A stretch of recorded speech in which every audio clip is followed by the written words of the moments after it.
Why does the United States support Israel? Well, there's a history, and a very interesting one. It actually goes back a long time. One thing to remember is that Christian Zionism is a very powerful force, which goes back long before Jewish Zionism. In England, particularly, Christian Zionism was a powerful force among British elite. It's part of the motivation for the Balfour Declaration and for Britain's support for Jewish colonization of Israel. Remember, the Bible said, same in the United States. Woodrow Wilson was a devout Christian who read the Bible every day. So did Harry Truman. In the Roosevelt administration, one of the leading officials, Harold Ickes, once described the return of the Jews to Palestine as the greatest event in history. These are deeply religious countries in which the biblical commands, so-called, are taken quite literally. There are also significant geostrategic facts. And you go back to 1948, there was actually a split between the State Department and the Pentagon in the United States over how to react to the new state of Israel. The State Department was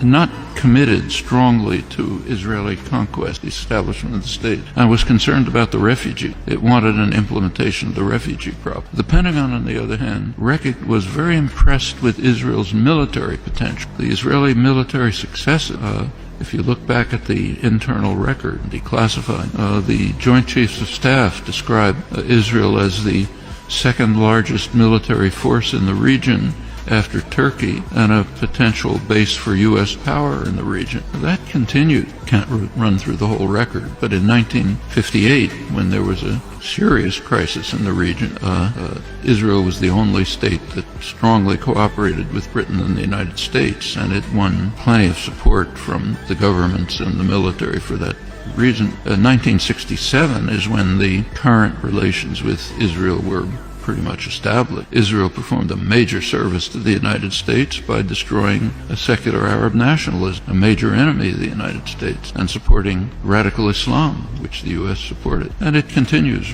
right until the present. One of many signs of how Israel is regarded as essentially a military offshoot of the United States. Very close intelligence relations that go way back. Many other connect. And the media tend to take up to support the policy of the government with very few kind of little questioning around the edges, but basically accept the policy.